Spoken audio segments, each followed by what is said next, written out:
Hello everyone and welcome to my channel. Today I'm going to be working on a portrait demonstration. I'm going to be talking about how to capture luminous shadows in your paintings. I have here a palette, historical palette. I'm going to go through the palette really quickly using just a very limited amount of colors to capture this portrait that I'm going to be working on. I'm going to start by just naming the individual colors real quick. Lead white, yellow ochre, red ochre or Venetian red. This is a really nice color. This is red madder lake. This is from Kramer Pigments. It's one of my favorite colors. I've mentioned it many times here on the channel before.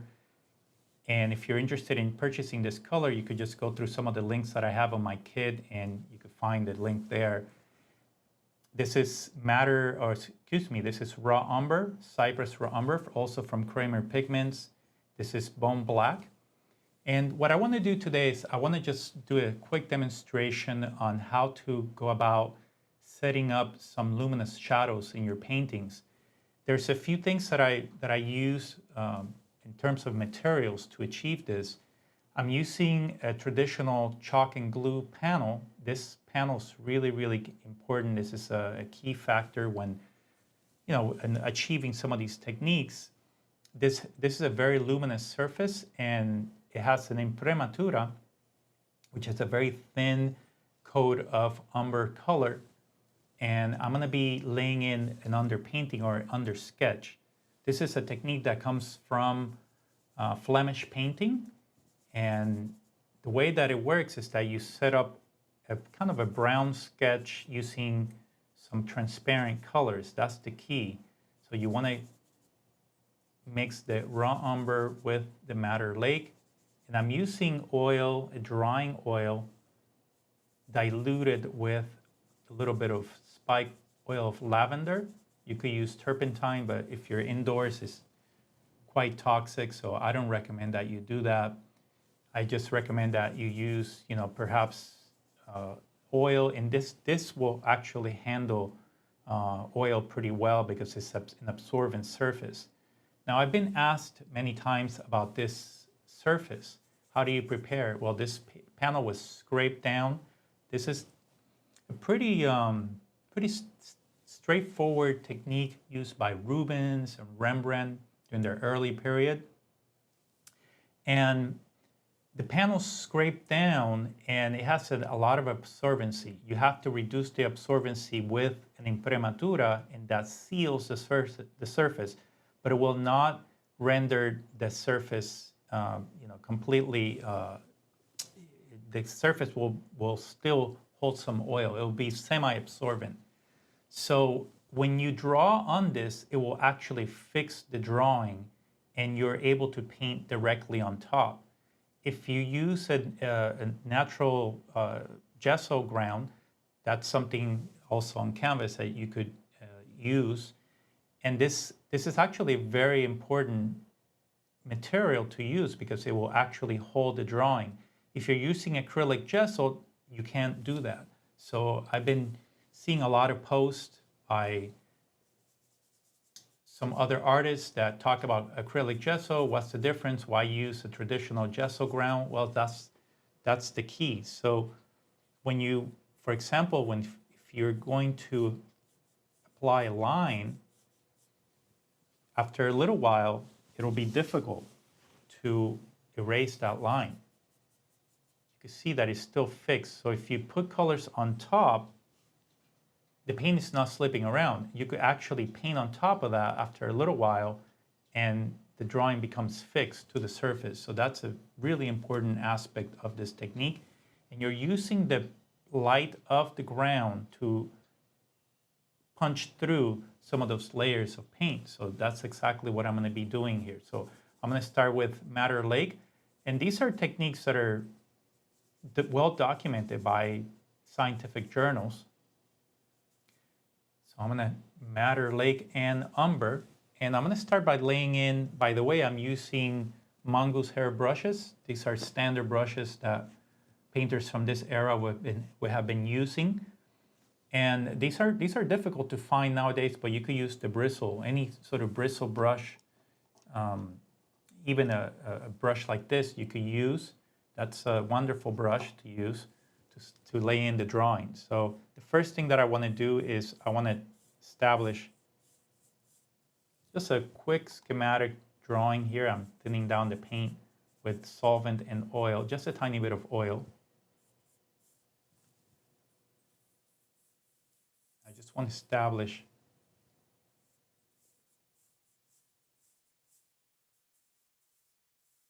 very quick schematic drawing here. And you can see my reference here. This is important too. When setting up your shadows or your model, it's important to establish the light mass in one direction. There's artists that will go out to the landscape and there's 3 different light sources. That's okay. But in this case, if you're just wanting to learn how to simplify shadows and capture nice shadow masses, it's important to set up the light just correct in your when using a model. This is important. So as you can see here, I've set up the model with one directional light, 45-degree light. This is the standard way that you would learn how to paint a model in any art school. So important to set up the light. There's a lot of artists that will probably use photos that have no shadows, and that becomes more difficult when you're learning. So for example, I just want to create some big blocks, and this is a huge important factor when learning how to paint. You want to establish blocks of shade. So for example, I have these blocks. I'm just going to simplify the sockets of the eye. So these shadows sort of become patterns. So let's just establish some general proportions here. And these are even distances. I've already measured some of the proportions on my photo, and I worked with some drawings from life. So I already know some of the proportions of the model. So it's important to study some of the proportions when you're working. That's a key factor. So I'm going to go ahead and lay in these shadows using, this is sort of like staining the canvas. And what I want to do is I just want to capture the shape for now. I'm not doing any linear work. I just want to capture the shape. So, and I'm going to establish here a block for the lips. Now, I may have to revise the drawing later on as I'm working and fix it. That's okay. I mean, I've talked about Titian's painting techniques and how these painters just kind of corrected their paintings as they worked freely. That's important.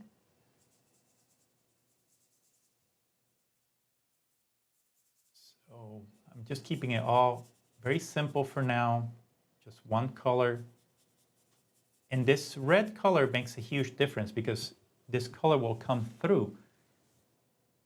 You'll have the semi-transparent color on top, opaque color in the lights, transparent color or semi-transparent color in the shadows, and the light of the ground will shine through some of those areas. So that's an important aspect when studying this technique of luminous shadows. If you start covering everything with opaque paint, then you're going to run into problems. You're going to choke the ground. I call that choking the ground, meaning that you've put so much paint, opaque paint on the ground, where you're not going to be able to use the ground to illuminate the shadows from within. This will be important. If you're showing in a gallery, you want the shadows to be illuminated from within. The light will travel through the layers of paint and it will bounce back from the ground. So this is an important technique when setting up your paintings. Make sure to set them up correctly. So I see a lot of students, they just immediately start with opaque paint, and that's okay if you're using a lot of color.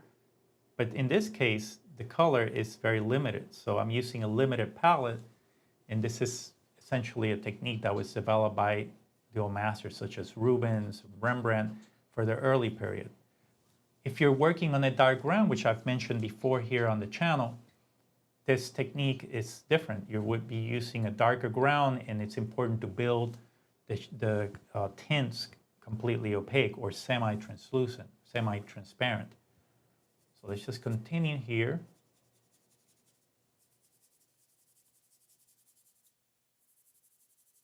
And what I want to do is I just want to group together these shadows. So for example, I'm not going to worry about the detail in here or in here.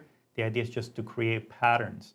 We call that identifying the masses of shade, and a lot of students struggle with that. So that's something that I cover in my classes. By the way, for those of you that are interested in some of my courses, I have some courses available in Udemy. I also have some mentorship courses available through my school's website, atelierschool.com. So make sure to check those out. Also, there's some links in the description below where you could find some information about some of the materials that I use. So you can see here, I'm sort of grouping that shadow plane, and I'm just simplifying that as a pattern.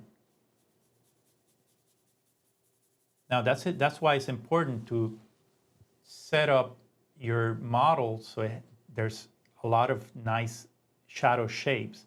If you are using a photograph that has, or a model, a setup that has 3 different light sources, that becomes very confused. In this case, there's one single light source and the shadow shapes are very obvious. So you could group them together. This will help you establish some of those big planes. Okay. So the idea here is just to get some of that warmth. And for now, we're just going to group some of these areas together. So for example, there's a nice cast shadow here. Now you probably see a lot of artists use this method. It's a very popular method. This is a pretty standard way of teaching students on how to capture light and shade behaviors. But what is different here is the use of the ground. There's a concise method to understanding how this semi-transparency works. If you immediately start covering everything with opaque paint, you're going to lose that. So I'm going to demonstrate how effective that will be when setting up the shadow shapes.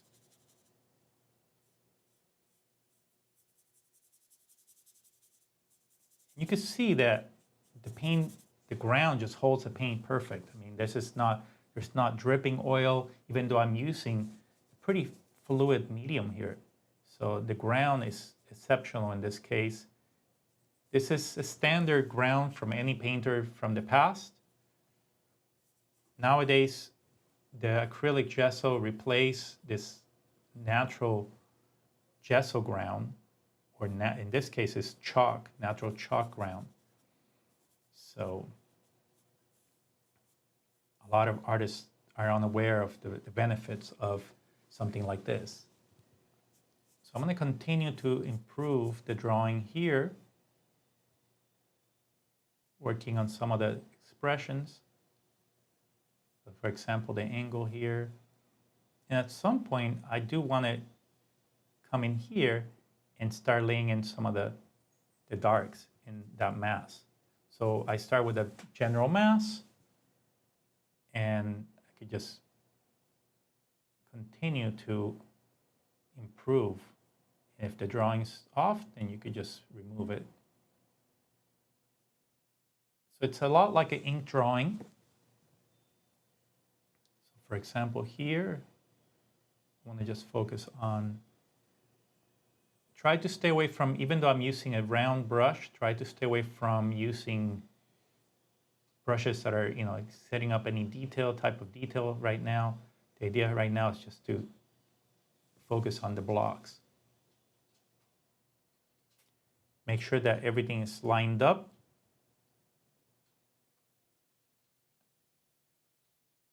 Symmetry is very important.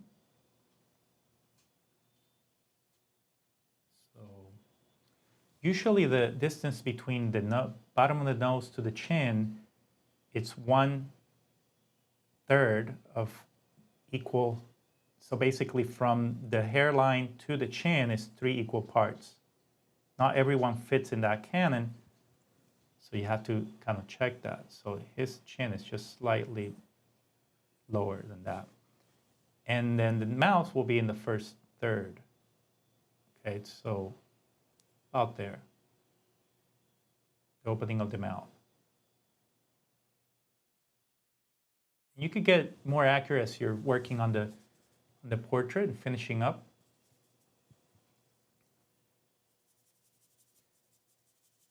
Now you notice that I'm using this reddish color here, so at some point I'm going to intensify that color. I could even add a little black into my umber or my madder lake, which is a mixture that Rembrandt and Rubens use. So you mix the madder lake with the black, you can get this really nice deep color, but it's not black.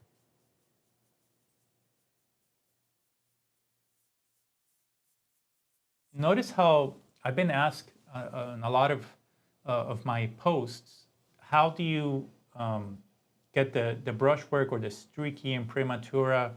A lot of artists really become obsessed with that. Well, it's because the absorbency of the panel actually will hold the brushwork. So you don't really need to worry about a special medium or anything. It's just the natural characteristics of the gesso.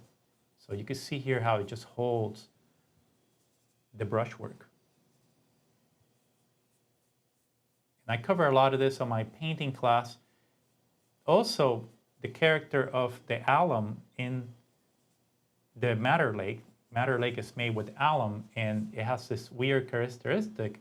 You'll see that in Rembrandt's paintings. When you go to the museum and you're looking for shadows or studying shadow colors, you'll see that it has a strange texture, and it's because the alum is a salt, and the madder lake is made with alum, and that has a weird, so it's sort of like a filler. It acts almost like chalk. So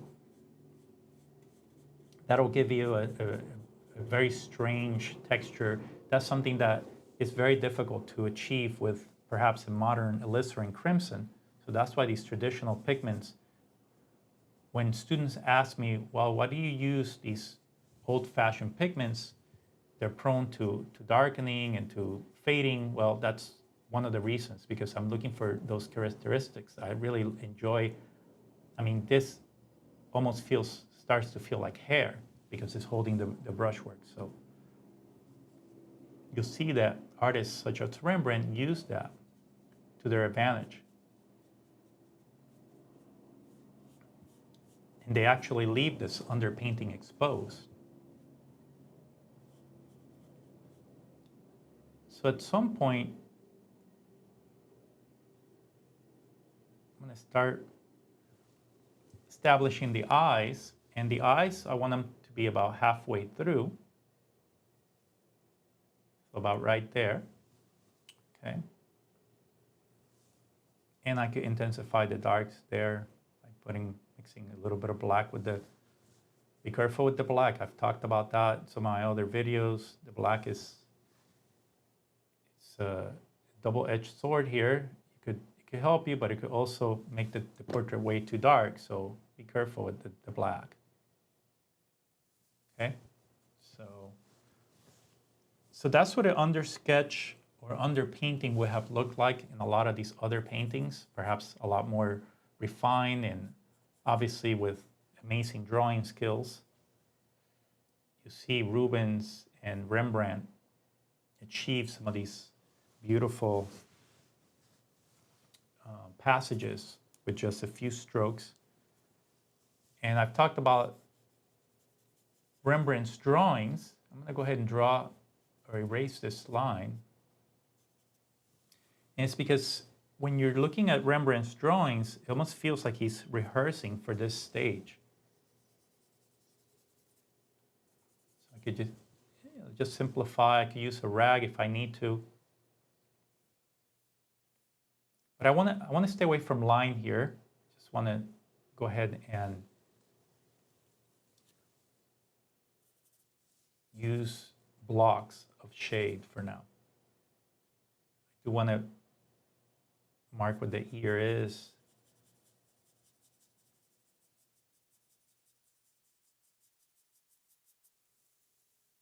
Okay.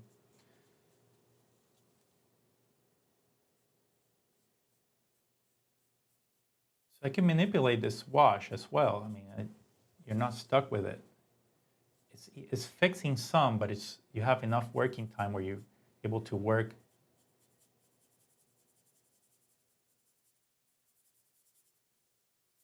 And I'm going to exaggerate that tone right there because I want to simplify again, creating a block.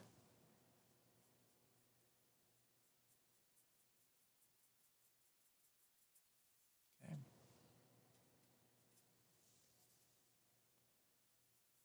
I can improve this drawing. I can leave it very loose, or I can improve it as I work.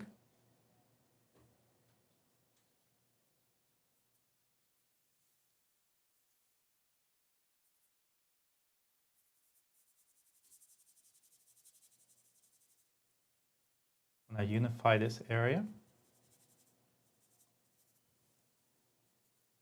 Okay.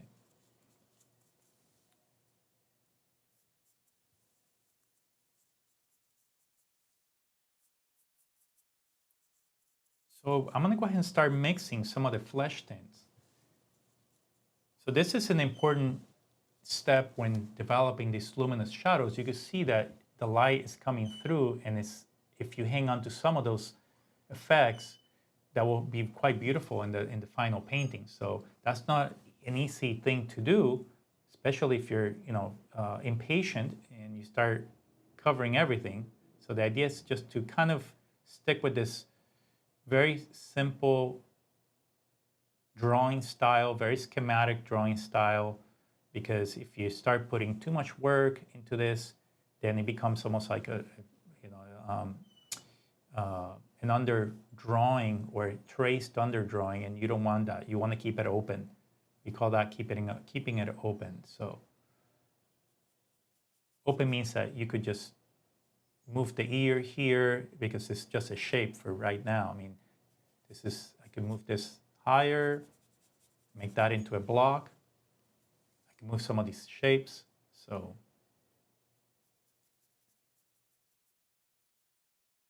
I'm going to go ahead and mix some flesh tones. And I like to simplify the flesh tones in two categories. I like to mix almost like a greenish tone initially. So I'm going to go ahead and pick up some lead white, some yellow ochre. And I've talked about this before in some of my other videos. That's for the lights. And I have a lot of red, and obviously I need to complement the red of the underpainting, of the under sketch. So what I want to do is I want to bring some black and gold ochre. This is gold ochre from Kramer Pigments as well. Beautiful color. And the gold ochre gives you this sort of beautiful green that you could use to kind of complement. This is very, very common technique used by Rembrandt and Jan Levens. They use this sort of greenish undertone for their cool colors. If you use black and white, it's just too dead. It looks too gray. And in this case, I just want to get this greenish tone. Now, there is some cases where you do want to mix the black and the white, and it goes into sort of a bluish tone. And that's a perfect undertone for perhaps somebody that has very white skin. But in this case, he's almost like an olive skin. He has an olive tone, and I want to capture that. This is true with a lot of paintings from Italy, and Caravaggio used this technique as well. So this will actually give you a beautiful undertone for your flesh tints. And it will complement nice with the red underpainting. So I'm mixing a value scale. This is something that I teach my students to do all the time. The value scale is important. Otherwise, you're going to have to figure out tones as you're painting. This will help you paint faster. So I'm going to drop a little bit of the Venetian red to make some pink tones, and this will be a nice complement to the green. So I'm mixing an array of flesh tones here. If you want to make it more orange, you're going to bring the yellow ochre. These are straightforward mixtures. I see a lot of videos where they have you mix 10,000 colors and 10,000 tints, and if you divide the colors from light to dark, warm to cool, you could sort of figure out where to place them. So let's just go ahead and start laying in some of these tones. I'm going to switch to a larger mongoose hair brush. And this is a brush that it's not quite as, this panel doesn't really tolerate the bristle brushes as well. So I like to use the softer or brush that is in between. So I'm going to start by establishing some of these dark transition colors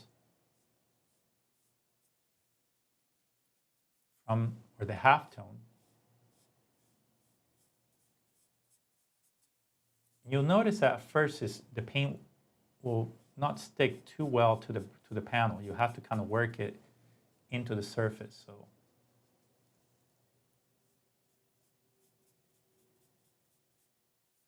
notice how I don't want to cover this area yet. I'm just creating the halftone.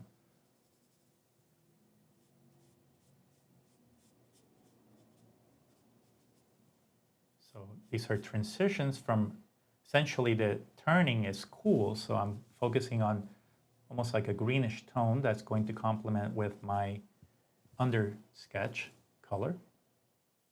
And in the photo, you're going to have to exaggerate because the photo is artificial color, so you're going to have to use, if you've painted a lot from life, it's important to know that a lot of the things that you've observed, they kind of become this memory of how to paint flesh. So even though I am using some of the color of the photo, I'm not copying the color of the photo strictly because I'm interested in obviously making a painting that has a certain aesthetic, right? So a lot of students, I think, copy the photo strictly, and I think that's a big mistake because obviously you're just copying a photographic effect, artificial photographic effect, or artificial color. So try to use color that is complementary. In this case, I'm using red and green to sort of help me along.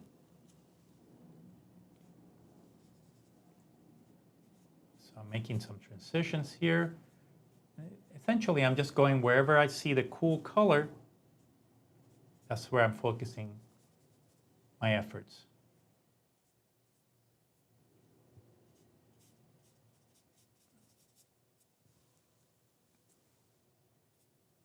And at some point, I do want to switch to the warm tones.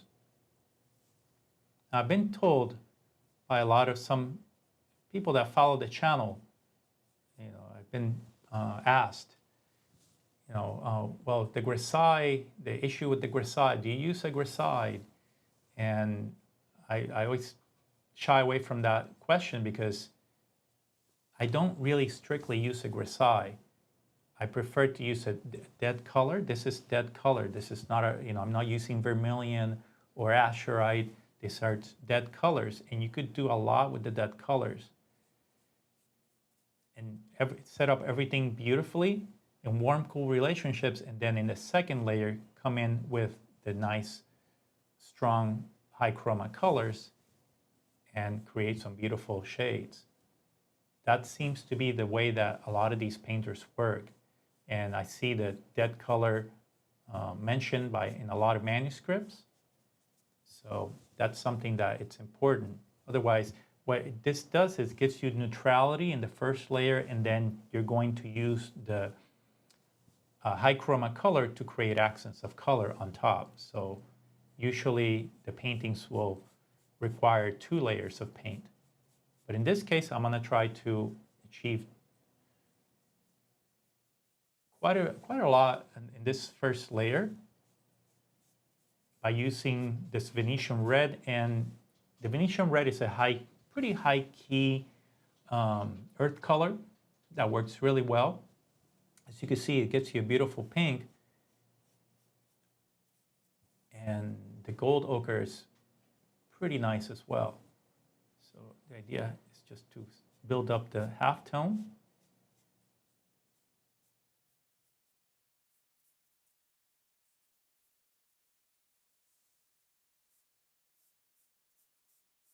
And I want to be aware of the form here. So this is important, because if you start modeling without any conscientiousness of the form, you're going to end up with flat areas. So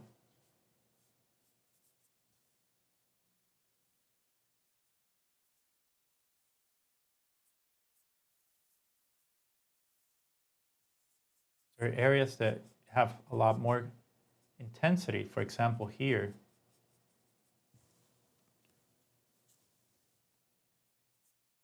as I get closer to the chin, I want to switch my color to the green again. And this play of warm-cool relationship is really important when you're laying in your colors. You don't want to just simplify your tints in the first layer. Just keep it in families, meaning the complement of red is green, so you're just mixing red and green combinations. And I could switch the colors or heighten the values, make them lighter at any point as I'm developing this. This is the idea right now, is just to establish some warm-cool relationship and some value relationship.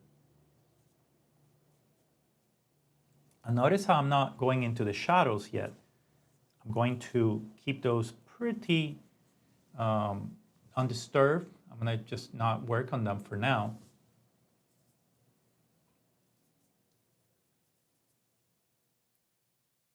So I'm going to continue to bring in some of this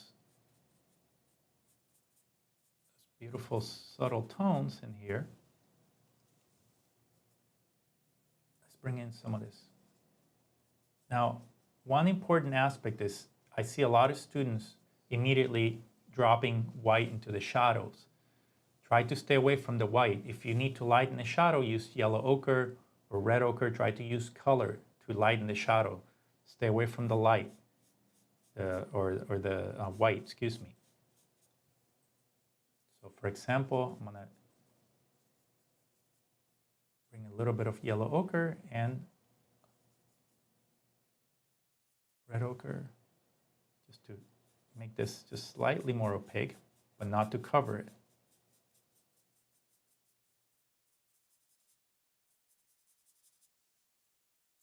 Okay, I'm going to clean my brush. Important to clean your brush if you're switching to the shadow areas. You could also use a brush that is dedicated to strictly shadow color. And that's because you could end up bringing opaque color into the shadow, and then that will ruin some of the temperature mixtures. So, okay, so now I have some warm and cool relationship here. So what I want to do is I want to bring in some semi-transparency into the shadow. And to do that, I'm going to bring in some of this green, and I'm going to neutralize it with the red ochre.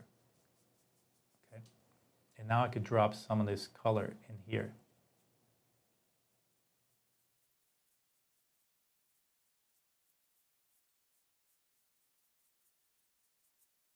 Let's cool it off just slightly more.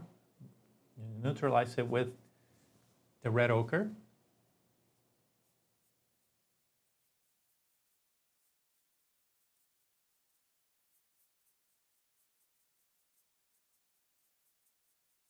So there's no white here. I'm just building up the shades little by little.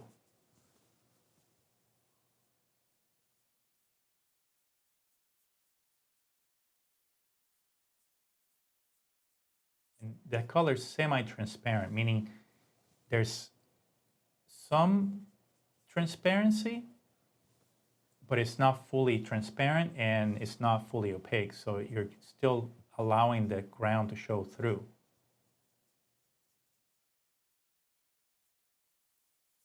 Let's bring in some lighter color here.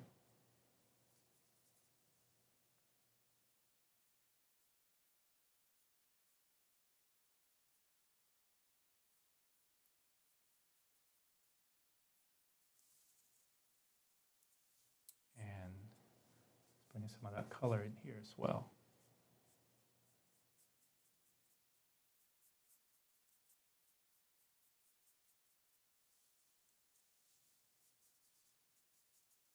So you see that the character of the panel is actually allowing you to build some of those very beautiful, subtle, it's almost like a washy character, but it's not quite.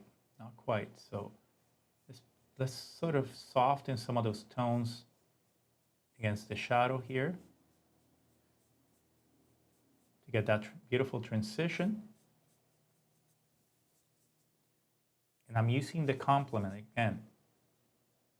I go black and yellow ochre to get a nice green. And then I'll bring red into it to neutralize it. So it's a combination of both the green and the red in the transition and the shadow color.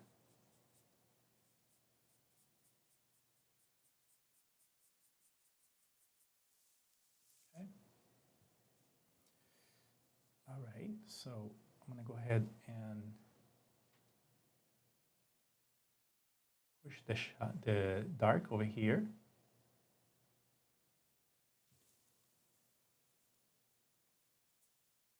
And I'm also going to, let's clean the brush.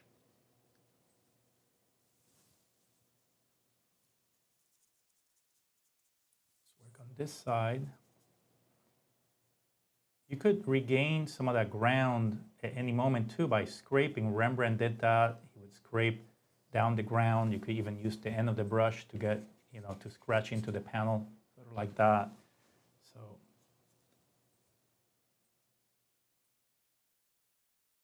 in this case, sort of using the same color that I started with. I want to refine the drawing here just slightly.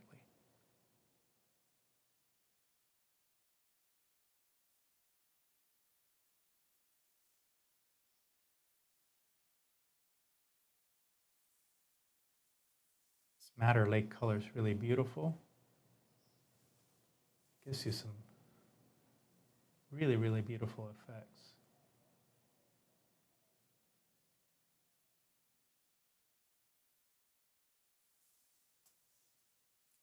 You see a lot of Rubens and Van Dyck drawings or paintings that kind of have that effect. So,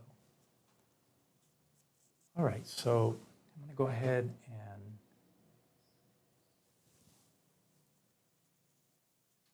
work on the nose by setting up some of these planes. Let's bring in some of these warm tones around the nose. So for example, I have some warmth here.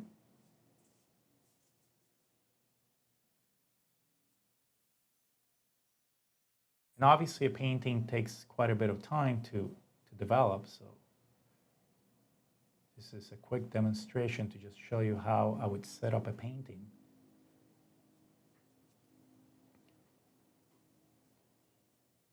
Now I'm punching some lights here just to bring out more form.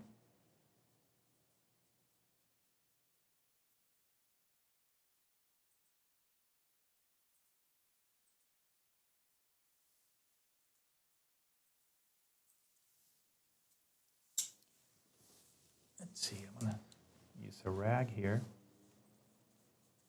Make sure to use a rag when you're painting. Hold a rag. I like to hold a rag in my hand. So I have a warm plane here, a light plane right in the center, because the light's illuminating right there.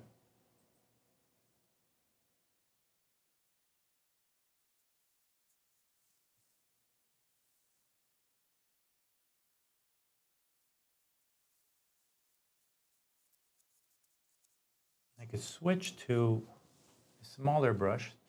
I like to use this beautiful, it's called the Petit Gris.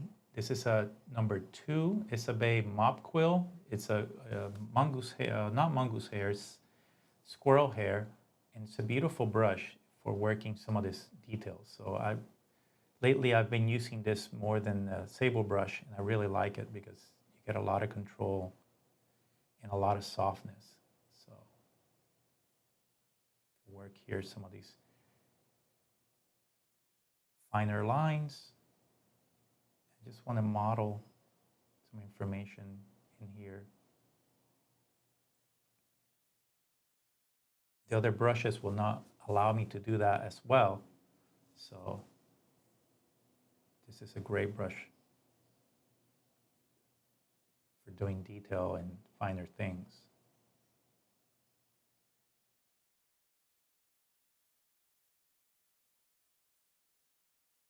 For example, here on the eye, I need to go in here.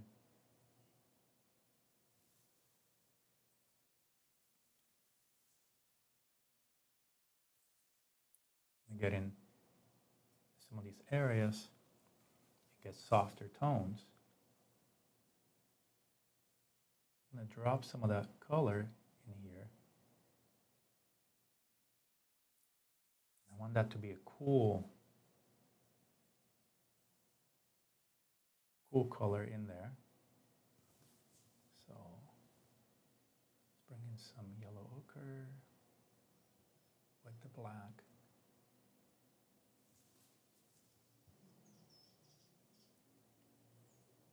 That gives me a nice, beautiful, cool color.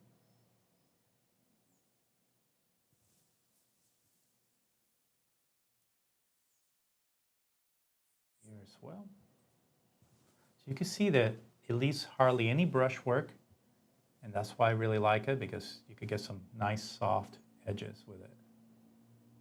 And especially when working some of these transitions, it will not disturb the ground, the underpainting. So you could actually soften colors right on top without disturbing what's actually there.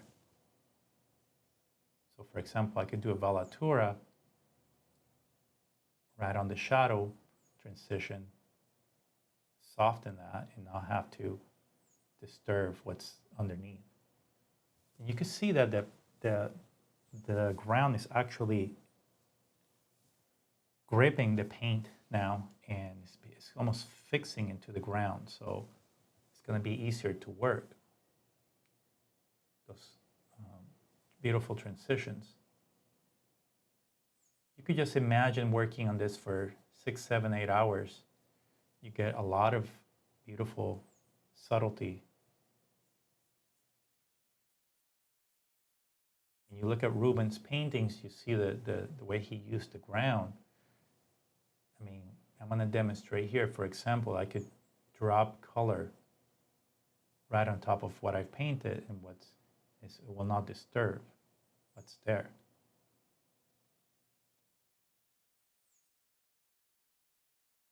You can do multiple layers, or the appearance of multiple layers.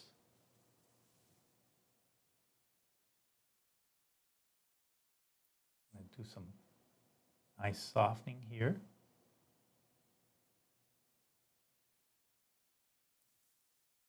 By the way, I want to tell you a little bit about my courses.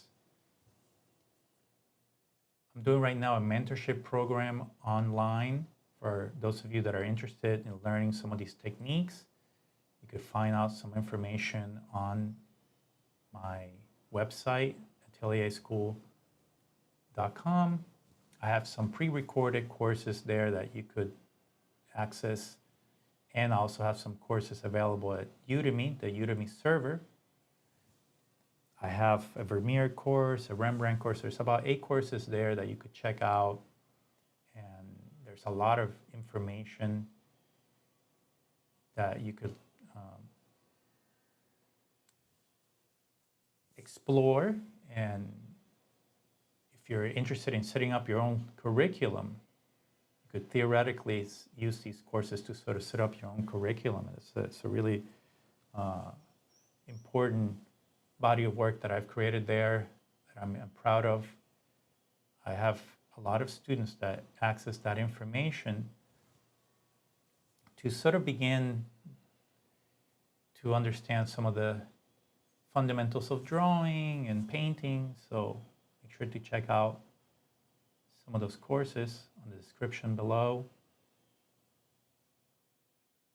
If you're not familiar with my channel, make sure to check out some of the other videos. I have videos dedicated to different techniques by different past masters.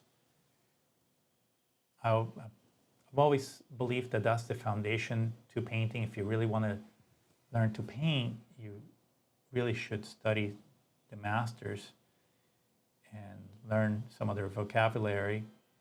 Painting, I call it painting vocabulary. If you don't know what a velatura is, or you're not sure about some of the techniques, that's important. So I'm going to go ahead and continue here to sort of model away by using direct color, but I'm using dead color. And I want to just work on some of these transitions. And the idea is that you want to put colors right next to each other and just soften the edge. That's how you model some of these forms. So you could get a very soft transition. Now, this doesn't seem very luminous now, but when you work around it, you could actually leave some of those areas untouched, and you'll get a beautiful luminosity coming from the ground. So I'm going to go ahead and apply some of the darks in the hair. It's important to clean the brush thoroughly. I'm going to go ahead and clean this brush. Now I'm using the squirrel hair because I don't want to disturb this texture here.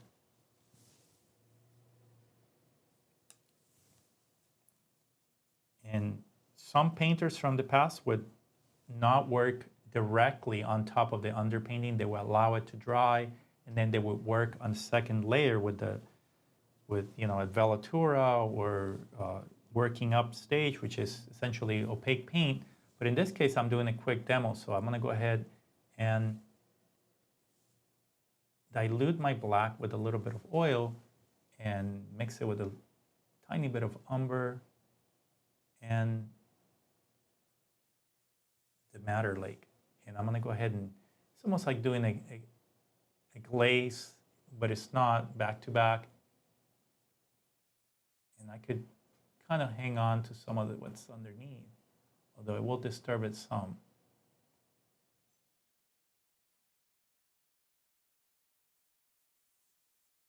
I want some broken edges here, so I don't want to get disturbed too much. I'm using the side of the brush. The idea is just to cover the underpainting, but not disturb it. Just to get that dark. If you go in there with opaque color, you'll disturb the ground and you'll lose a lot of that luminosity. You see this in Rubens' paintings. But my suspicion is that he allowed that to dry. And I'm running the color, the hair, right into the opaque color here, the hair color, just so I get a nice soft edge. And the color kind of mixes and it becomes cooler.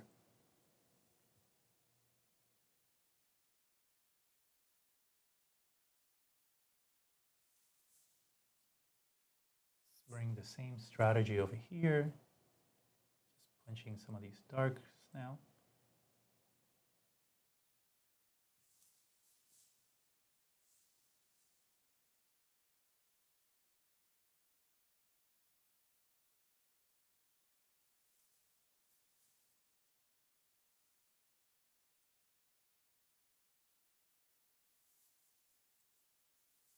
I want to bring some of that red back in here just to get that nice turning. Get this nice contrast here.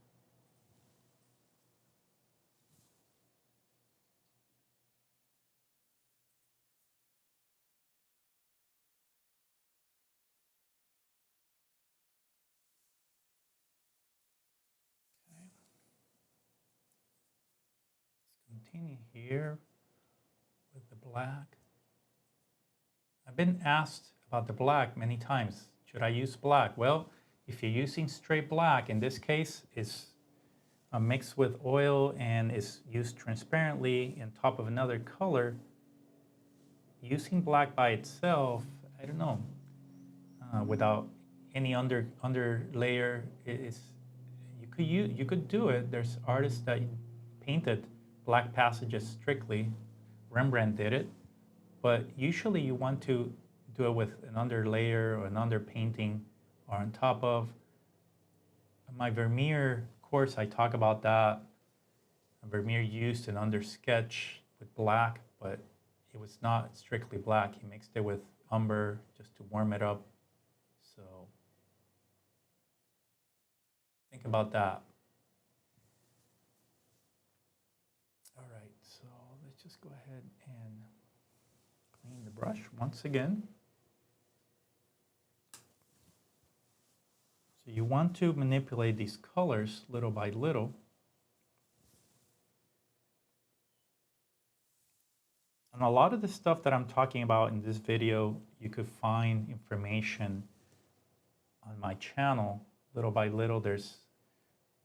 I've now worked on the channel for about 3 years, 4 years since the pandemic, and there's a lot of information there about grounds, preparation of grounds, and pigments, oils, different techniques from various masters. So make sure to check those videos. There's a lot of information there for free.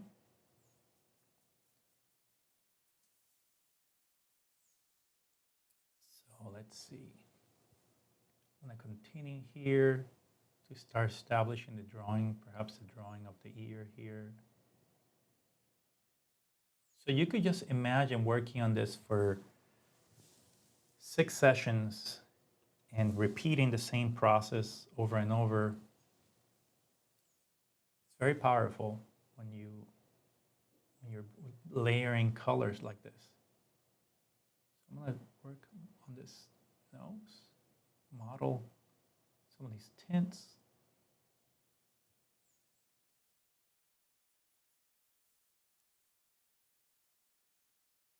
And bring some light into this area.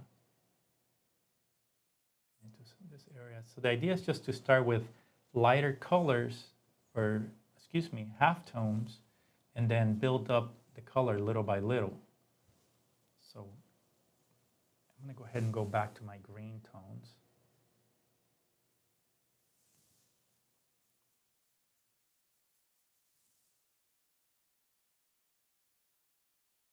Yellow ochre, black. If it gets too cold, you bring more yellow ochre into it. So I had some white into it. So, and that's just to get some of the cool tones around the nose.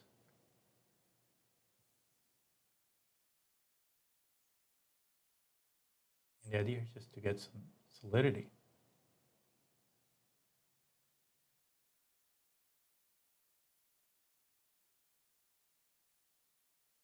I'm going to model first with the green, and then I'm going to come in with the red on top.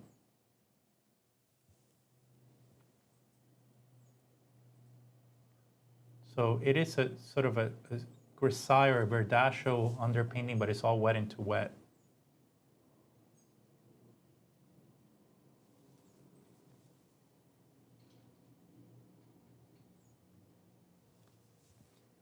So you can see how it neutralizes the color.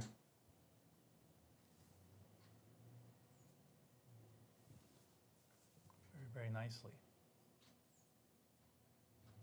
So for example, you get some beautiful transitions. As you build more paint, you'll be able to blend some of those colors.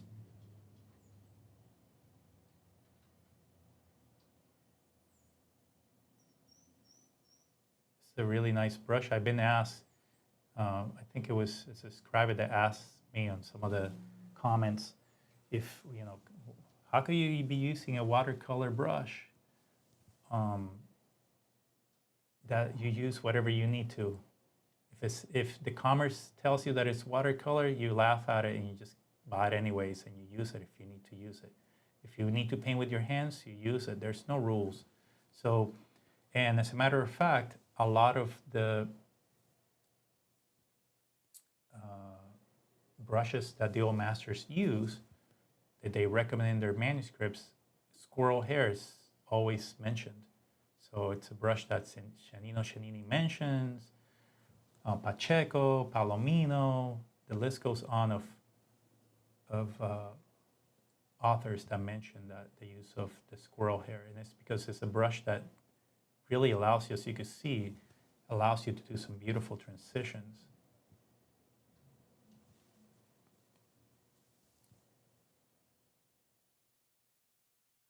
So I'm going to continue here.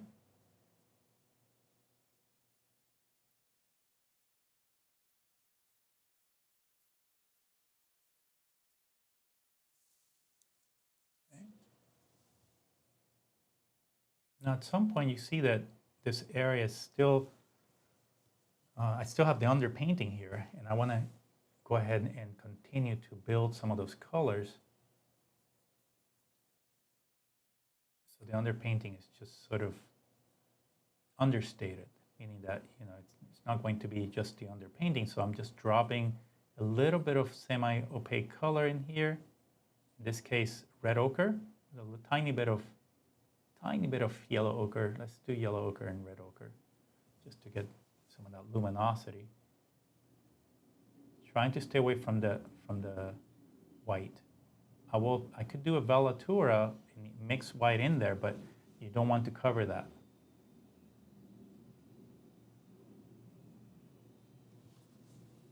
Same thing here.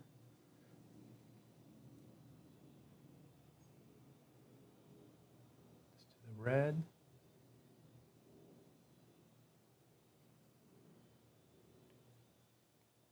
So the idea is just to build the color slowly. Try not to get too ahead of yourself when building up the tones. Just take your time. Always tell students, give yourself, if you're painting, try to work in jornados, meaning whole day sessions, meaning 6 hours minimum to work on a head. Although this live presentation will not last 6 hours, I guarantee you that.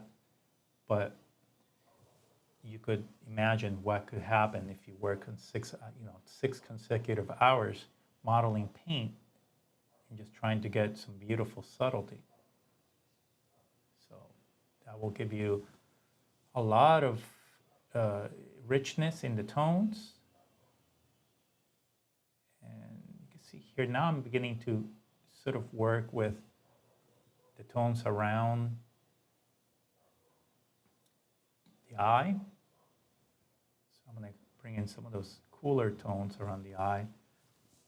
I need the darker green here. Green is a very powerful color for flesh. And I'm going to just drop that green right there too, so it complements the red of the underpainting. Same thing here.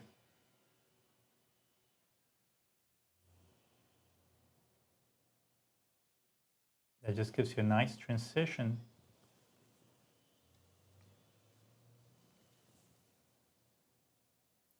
And let's see. I'm going to clean my brush.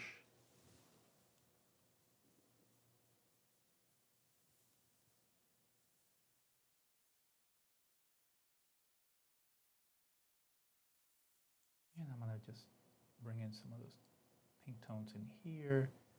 And I'm also going to bring some pink tones around the nose.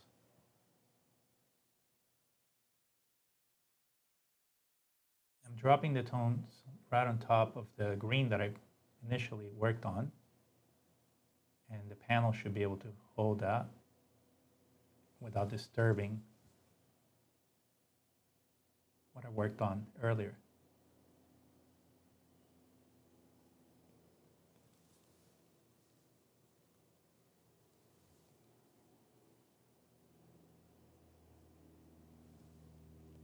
Let's bring in some of these half tones that are very subtle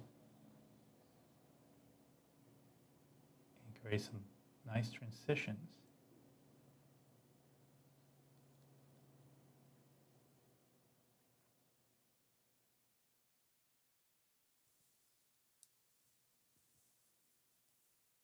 And I'm going to go back to this green tone.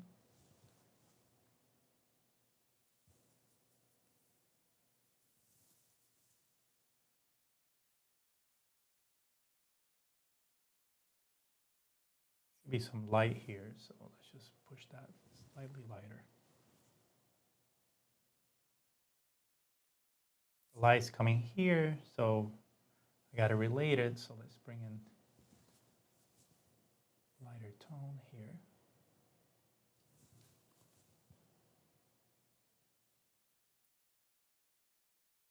I'm going to push the light here.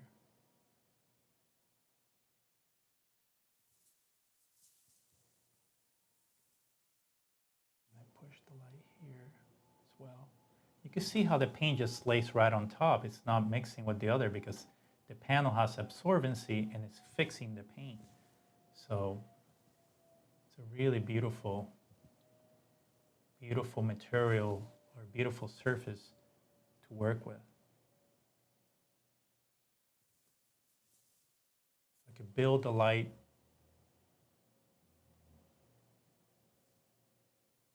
Let's bring in a little bit of yellow to give variation to those tones.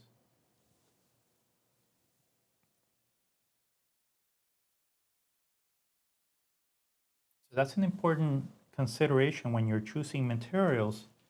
You want to learn about your materials to see, because usually the materials have a purpose. I've had a lot of subscribers ask me, why use the historical materials? So, because usually they do have a purpose. The old masters used them for a purpose. It's not just that, they're on archival. That's what was available. They're using these materials because they want to get some sort of effect. That's what I've learned so far in my exploration of materials, is that the materials will give you some qualities that you can't achieve otherwise.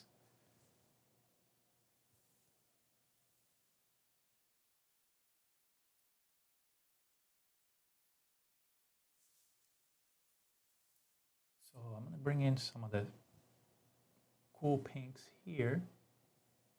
And you could just imagine this technique being employed in multiple sessions, working with a lot of beautiful transitions.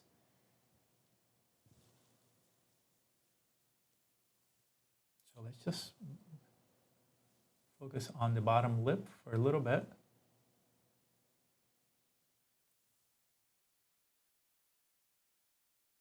I'm going to bring in the light there. And usually they would use vermilion to paint these lips, but in this case my Venetian red is just superb, and it's allowing me to do a lot of the work, the high chroma work, with just very simple earth color mixtures. So I do need to work on some of these subtleties. So let's go back to the green.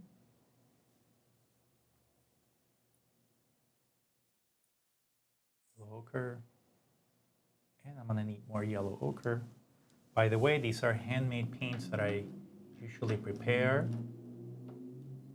So they have no luminous stearate, so that helps you a lot in modeling. They're pure pigment, so I recommend for artists, usually, if you're interested in materials to make your own paints, you're gonna find that the paint is just easier to work with. So I'm gonna come back in here and start pushing some of these tones a little bit more opaque without losing the ground.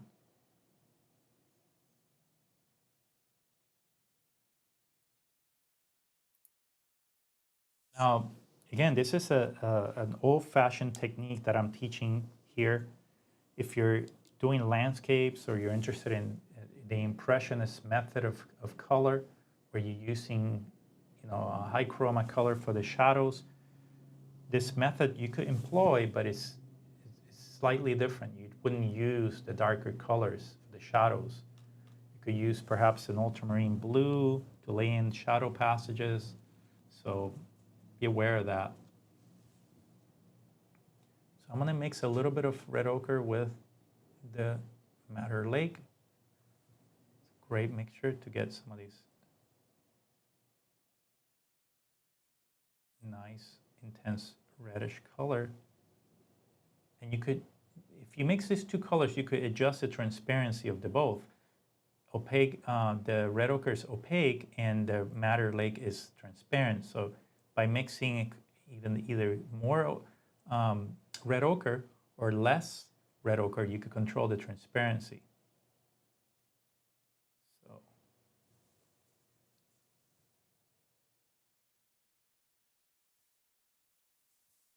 use the same strategy. That's something that you'll see in Rembrandt's paintings, and in the chemical analysis, they usually make mention of his use of the red ochre with the madder lake or some sort of cochineal red. It's because he's controlling the transparency of those pigments. The lake colors they almost act as almost like a medium. You could use these colors almost like some sort of medium to make the colors more opaque or less opaque. So, because they have very transparent qualities, and like I mentioned before, the alum gives you this weird, strange quality. So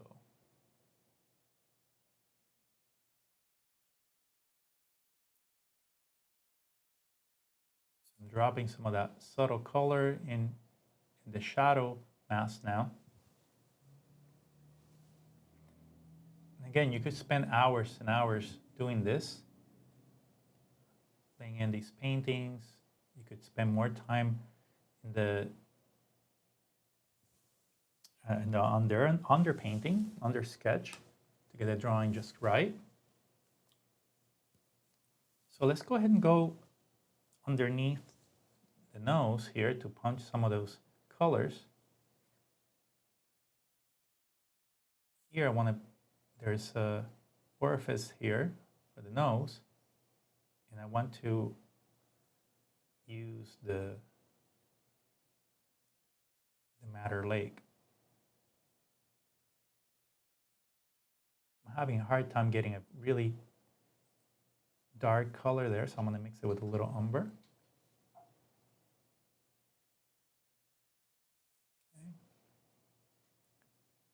And let's bring a tiny bit of black into it. I'm going to thin it with a tiny bit of oil.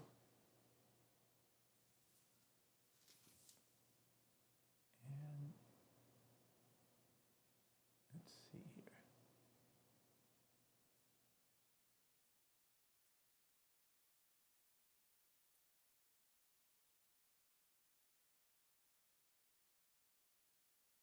Push this dark just slightly more. I can bring more lighter colors later on. So that's just to regain the shape. And I'm gonna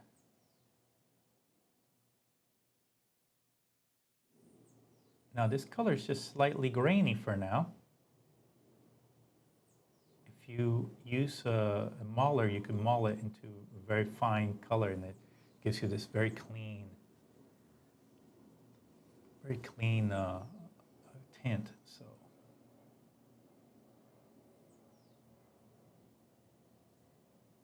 I'm gonna just establish this contour just slightly, just to draw. Look at that.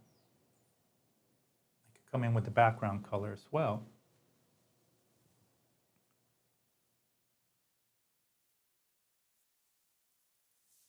Okay.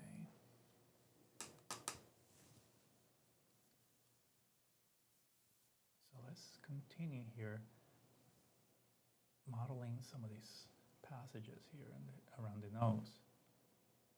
So usually the nose is lined up with the eye, the corner of the eye there, and the same thing over here. And I want to bring in a little bit of the red ochre with the madder lake, perhaps even umber, just to get the turning of the edge of the shadow of the nose. The nose is partly in shadow, the bottom plane of the nose is partly in shadow, so I want to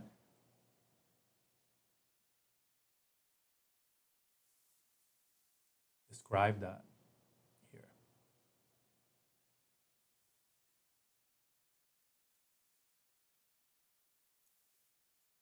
Just bring in a little bit of the green right there in the corner.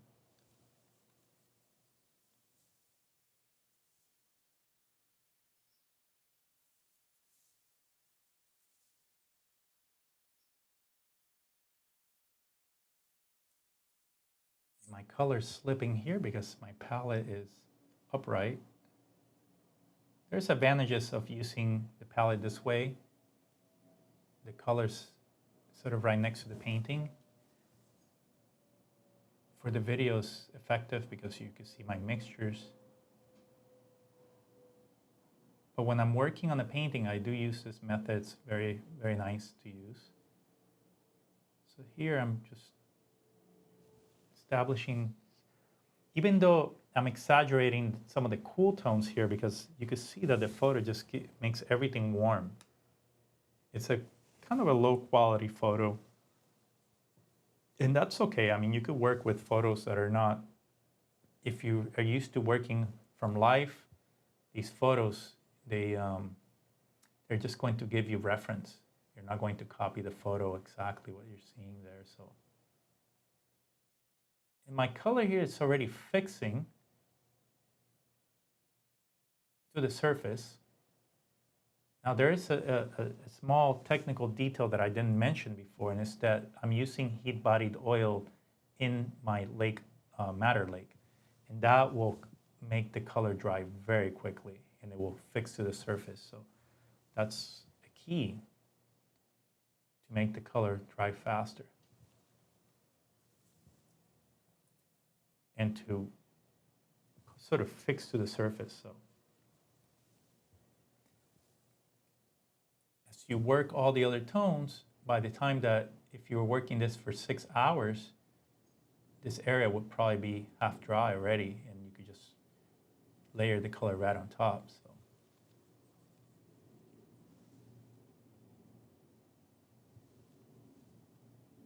let's do umber here. Also, by mixing it with umber, the umber is a great dryer.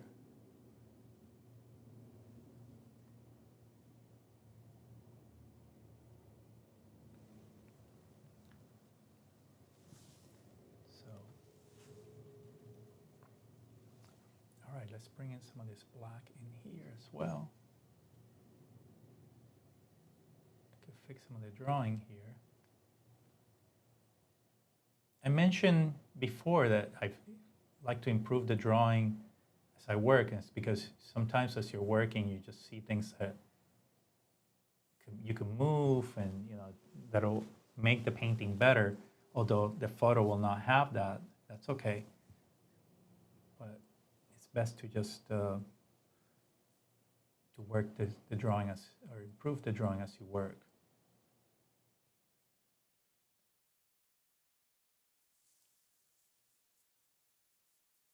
Okay, I'm going to come back in here and model some of these tones in the chin.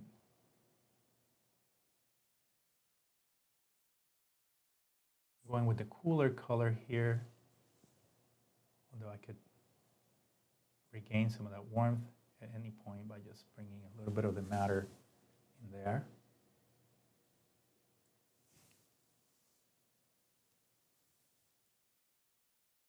And let's see.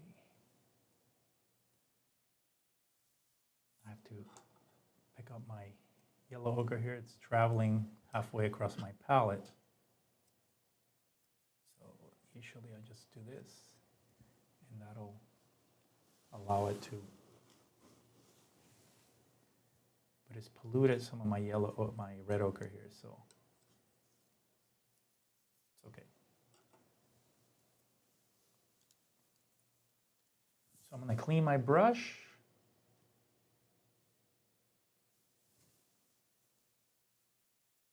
And I want to be thinking about a color for my background. So I want to get a neutral color, and a lot of the background color is going to come in. So generally, in this case, because I want to keep that luminosity of the red, I'm going to just choose sort of a greenish color to complement. So I'm going to go ahead and mix that. So I'm going to take this yellow ochre and mix it with the black, create a nice green, and I'm going to lighten it with the yellow ochre. Now it's not the color that I'm seeing there, that's okay.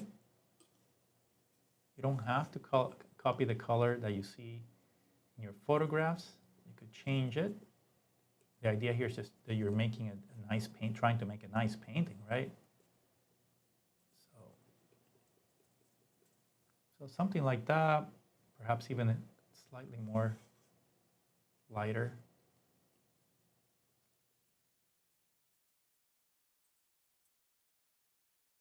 So I'm going to use the same strategy in the background. So I'm going to go ahead and use a large brush to lay in the warmth, because I want that warmth to come through. So this is something that you see in Rembrandt paintings. You see that he uses almost like a wash in the background, a very warm wash. So I'm going to use the same strategy here just to integrate the background.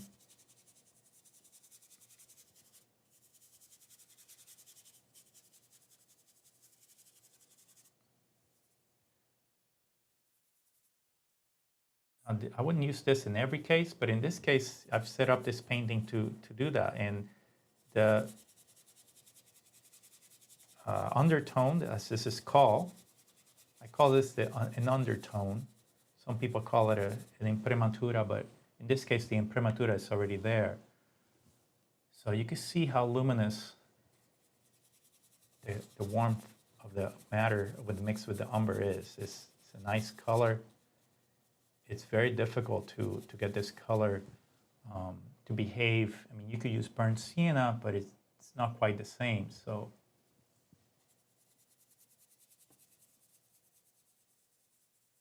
I'm going to integrate it there and sort of blur the edge of this portrait. I could regain that later on. Again, these are traditional techniques that have been used by painters from the past just to get that luminous shadow qualities that you see in a lot of paintings by Rubens, Rembrandt, even some paintings by northern painters such as Bruegel. He would use this chalk and glue ground. In Italy, it's calcium sulfate ground. So it's practically the same thing. So once I have that, then I could lay in my green color using my mongoose hair brush.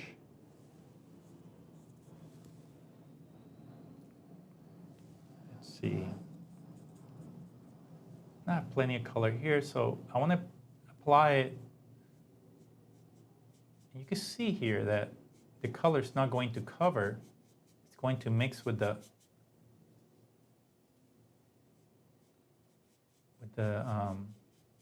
initial color, and it gives you this beautiful translucent color. It's really quite nice. You see this in a lot of paintings by David. David used this technique. He left some of the background color show through. The idea is just to kind of get an integration of some of those tones. You can even bring in that color and break the edge just a tiny bit here.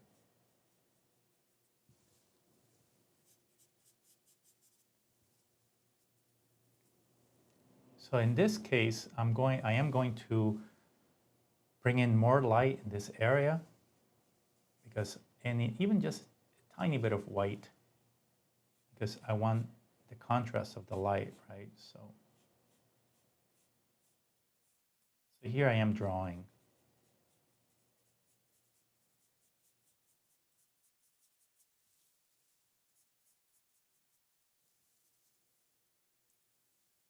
So let's bring in some of these mixtures. That's just going to give me more contrast, and it will allow me to kind of draw with that negative space. So I have an integration here of the background and the flesh tone that it theoretically would be reflecting. Leonardo mentions that in a lot of his treatises, or in some of his notes, that basically the background color will reflect onto the shadows. So that's something that you want to bring in here. That will create more luminosity in your work. There's got to be an integration. If you fail to do that, then you're going to, even though the color, I'm not copying the color of the photo, I'm creating an environment here, an atmosphere.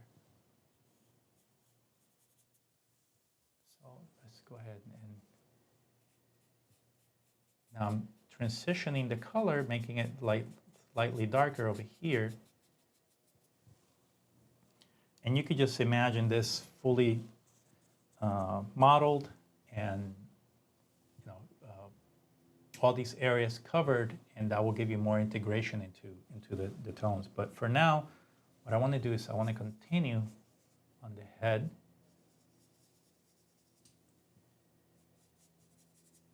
Let me just establish some of these areas, and by bringing the tones of the background and the edge together, you get this nice soft edges that are going to go back.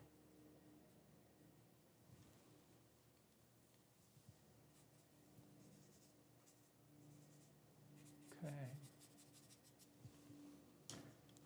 All right, so I'm going to continue. Now I'm going to bring in some of that color now that I have it mixed in, and I could just bring it right into, drop it right into, right on top of the ground, the under sketch that I worked earlier. And you're going to let some of that under sketch show through.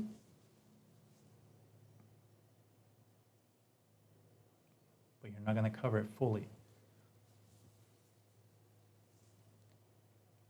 In the transition areas, it's important. So for example, here, around the eyes, it just gives you a really nice rotation and a nice it makes the color more harmonious. And you probably want to get some beautiful soft transitions there, so I'm going to invest some time making those eyes softer. So right here,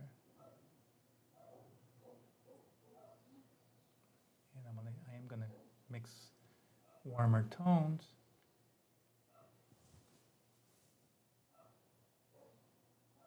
Warmer tones here, so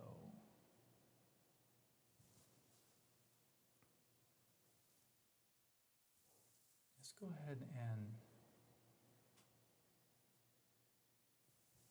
bring some of this warmth into the chin, just to bring out some light.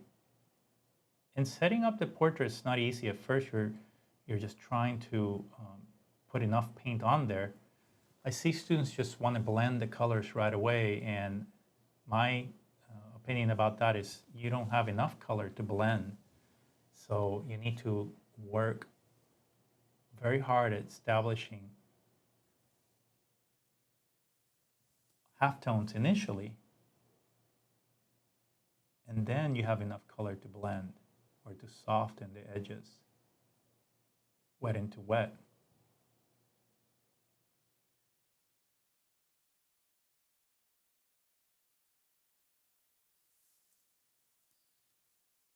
So I could work with this edge right here, the drawing. And I've left this open on purpose because I wanted to work this later on.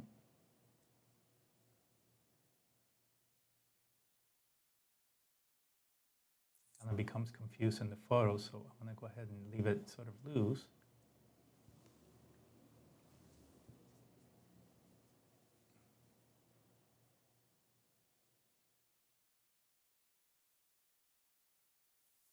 Okay. And let's bring in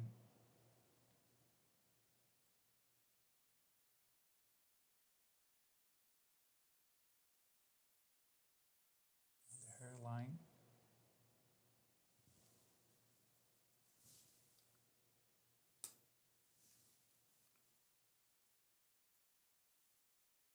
And there, I have a lot of beautiful soft tones around the eyes that I want to explore now. Now that I've set up some of those areas, I could go ahead and bring in some of these tones, mixing the green and the red.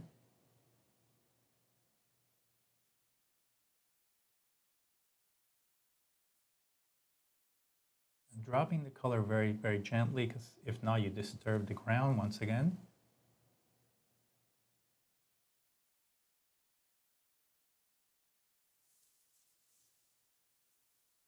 The idea is that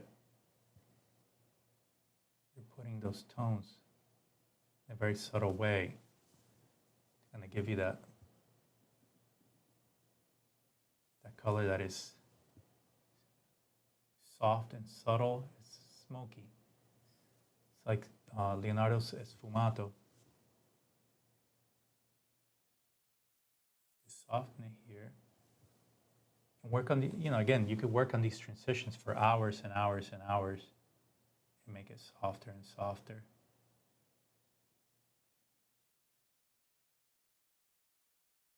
So for example, this transition here, I could really work for a little while to make this really feel round. So let's just go ahead and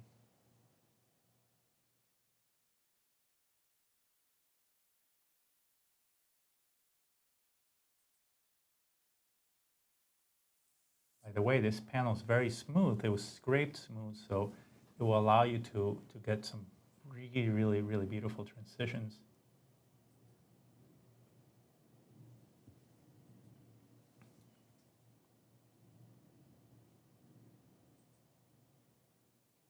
Especially with this brush. This brush will allow for that.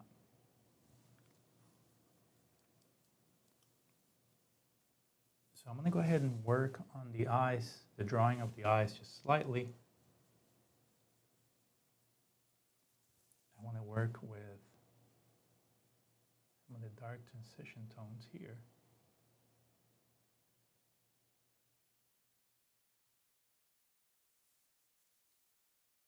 The ground does get to the point where you won't be able to layers any more paint. So you'll have to stop painting and sort of call it a day for that one session and then come back. The paint begins to oxidize and you're no longer working effectively. So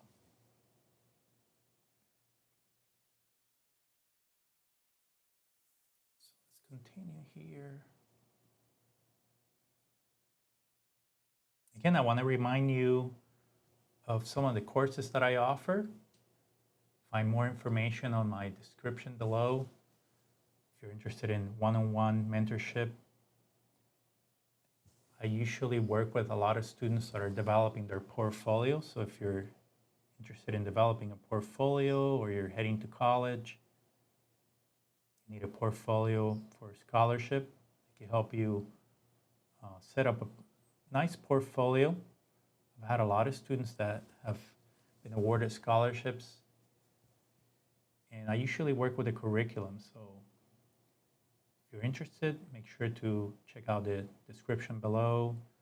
You could send me a message, and we could set up a schedule of classes, one-on-one mentorship. If you're interested in the live courses or the one-on-one in-person courses, we're going to be working on coming up with a basic drawing, basic painting course. I am located in Puerto Rico. If you're interested in the warm weather, the beach, you could come down and sign up for a course. Okay, so I'm going to go ahead and stop here. I'm going to take any questions that you may have. If any of you have any questions, you could post your questions on the chat.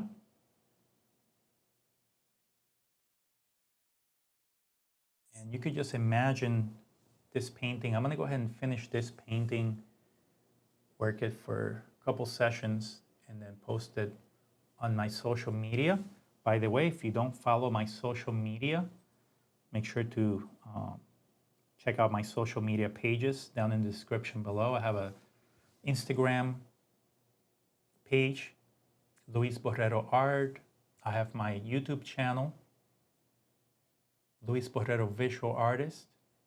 And I have my Facebook page, which is Luis Borrero Visual Artist, and my school's page, which is Atelier School, Atelier School Online. So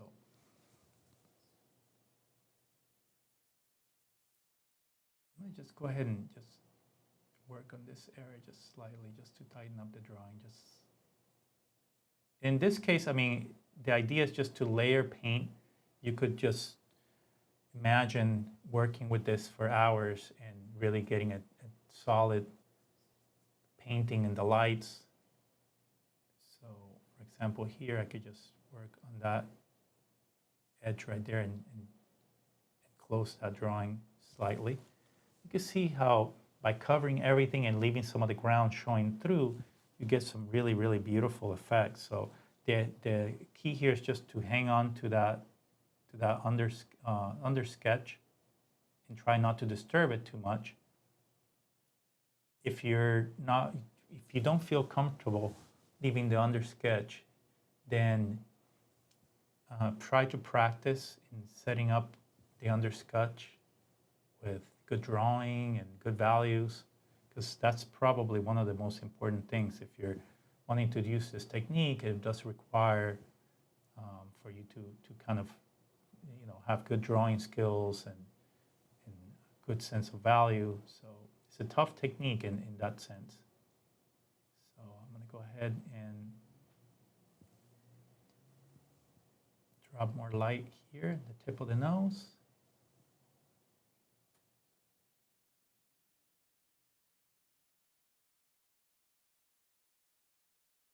And also some warmer colors here.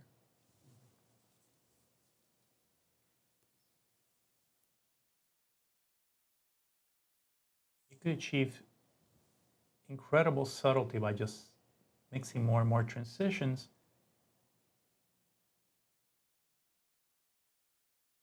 Try not to blend the paint using I see people using a fan brush, and that's not going to help you here. The idea is just to mix the color and put the color undisturbed and then soften the edge of the color. So that's how you get some really nice transitions in your paintings.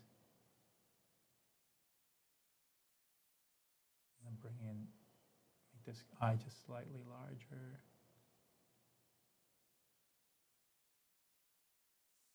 Again, the idea is not to copy the photo exact, but to inspire yourself from the photo, use it as inspiration, and then try to create your own paintings free from the constraints of the photo, right? So, okay, so I want to thank everyone for joining. I think I may have a question, so let's see. I have a question here. Khalil Salame Art, thank you for joining. I'm probably not saying your name correctly, but I do apologize, but thank you for joining. I really appreciate the visit. Yeah, so I'm using, my palette here is lead white, golden ochre, although not much of it left now, Venetian red, Madder Lake from Kramer, Cypress Umber from Kramer, Bone Black from Kramer Pigments.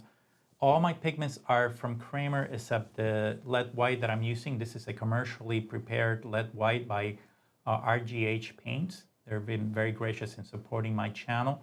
So I'm using their wonderful paint. I'm going to show you here the tube. And that's a wonderful, I usually use stack processed lead white for my paintings, but in this case I'm using his commercial lead white because I really do find it exceptional, and it really helps me save some of my more precious lead white for more finished paintings. So, but yeah, so it's a very simple palette. This palette is pretty straightforward. It was used by a lot of artists from the 17th century. You could, if you find any portrait, self-portrait from the 17th century, you'll see this palette right on the painted on the self-portrait. It's a really powerful palette. So I have another question here from Wanderlust Wanderer. Thank you for joining and for visiting.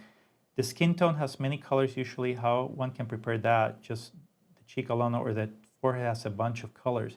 Yeah, so I usually pre-mix my tones. In this case, I'm using a combination of complements. So the whole scheme that I use for this painting is red and green, for example. So I've sort of harmonized everything using the complements red and green. So I mix a value scale from light to dark and from warm to cool. So it goes from light to dark. So my first colors are warm, meaning the pink tones and the yellow tones, and then they go into greens. And I just I start usually with a very simple, almost like a Verdascio, or what I call a dead color underpainting. And from there, I'll just drop the warmer colors on top of the green. And of course, because it's a complementary scheme, they harmonize. So this is something that you'll see in a lot of Renaissance paintings. Caravaggio did it. Let's see.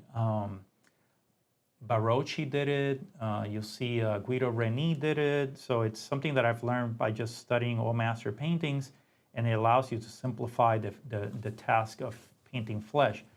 And again, I'm not copying the color of the photo. I'm just I'm interested in creating those harmonies of warm-cool relationship. That's something that a lot of artists struggle with, because they go immediately to copy the color of the photo, and then they're like wondering, well, why the color looks dead? And it's because the eye is just so in tune to complementary colors. In this case, red and green. So, yeah, thank you for joining. Thank you for your comment and your question. So, I have here Sandra Gertz. Thank you for joining, Sandra. So, which brushes I'm using? I'm using, in this case, the bulk of the modeling I use Isabey's Petite Gris. I'm not good with my French. I'm really horrible with French, but I believe it's a black squirrel hair brush, number 2. I love it because you could paint very softly. If you start the painting with a bristle brush, something like this, you could do your underpainting with a bristle brush. These are some of my brush. Oh, I have a traditional bristle brush from Seki, and I have a Robert Simmons brush. And you could start your underpainting with these brushes, but then eventually, if you want the soft modeling, you're gonna need to switch to a softer brush. Some people use sable, but I really like the squirrel hair because I find it a little bit softer, and I could do some very soft transitions without having to disturb the paint too much. So I use those, and then for the laying in or the working up, as I call it, meaning the actual application of the warm colors or the flesh colors, I love these Skoda brushes, mongoose hair. They're no longer available because mongoose hair became, I guess, it's part of the endangered species list, and they're no longer available. I bought these really long time ago, so but you could replace them with badger hair brushes. So yeah, so let's see, do I have any more questions? Okay, Ishmael, is this the Sorn palette, or is it just limited? It's not quite the Sorn palette. It is similar to the Sorn palette, except I've added Madder Lake and umber, raw umber, cypress umber to be exact. The cypress umber is not like the Italian umber. It's slightly warmer, so you're able to mix it and get these beautiful warm tones in the underpainting. So let's see. I have a comment here from House Krushka. My squirrel hair brush displays out no matter how much paint I use. Any tips? Well, I don't know how you care for your brushes, but one tip that I recommend is I'm not using solvent to clean the brushes. This is linseed oil. So if you use solvent, you'll eat right through your brush. So you don't want to use any solvent when painting. This is refined linseed oil, and I have a rag, and I just, I clean the brush. Let me just show you here how I do this. So as I'm painting, let me see. So as I'm painting, I just take the brush and I just clean it with oil, and then I'll clean all the excess oil with a rag. So clean it thoroughly with the rag, and now your brush is clean and it's going to keep its point. If you use solvent, the brush will be ruined because it's not, you're kind of eating away the oils of the brush, the natural oils of the brush. And another tip is that when I finish, I'll use shampoo, and I dip the brush again in coconut oil or olive oil, and the brush stays wet, always at a point. So that's the way that the old masters would take care of their brushes. So really an insightful way to clean brushes. I learned that from manuscripts mostly. If you're using a terpenoid or any of the solvents, you'll just go right through your brushes, So let's see. Jose Casinelli. I have a Spanish question. I have a Spanish audience. Para aquellos que hablan español, gracias por unirse nuevamente. Gracias por su apoyo. Let's see. Luis, gracias por compartir técnicas. Saludos de Ecuador. Solo una pregunta. ¿Usarás verdacho en este trabajo luego o para cuándo? Bueno, sí, aquí utilicé un tipo de verdacho, pero inmediatamente trabajé mojado sobre mojado. O sea, mezclé unos tonos iniciales verdes, pero luego complementé esos tonos verdes con tonos rosados utilizando rojo veneciano. Y eso me ayuda a complementar esos colores, así que una técnica muy útil. No es para todo el mundo, obviamente, porque hay que trabajar los tonos mojados sobre mojados. Sí, uno puede utilizar un tono verdoso completamente verde, dejarlo secar y obviamente trabajar los tonos rosados encima. Esa es otra estrategia que pueden utilizar. So let me just translate that. So he's asking if there is a use of verdacho strictly, and I mentioned that it is not verdacho strictly because I'm using a wet into wet technique, I did started with green tones, but I immediately dropped the pink tones right on top. And these pink tones with the green complement, and the color becomes, harmonious because it's two complements side by side. So it's not quite, you could opt to paint everything in green tones, allow them to dry, and then bring the pink tones on top. So that's a method that, you could use. It was employed by a lot of Renaissance painters. So let's see, do you have any more questions? I think that's it for now. Well, I want to thank everyone for joining. Let's see, maybe I have another question. Let me just double check here. Let me see if I have another question. So, let's see. Nope, I don't have any other questions. So again, I want to thank you for joining. For those of you that are interested in some of the courses, make sure to check out the descriptions below. And if you haven't subscribed to my channel, my YouTube channel, make sure to subscribe if you're interested in these type of demonstrations. And for those of you that are Instagram, again, thank you for joining.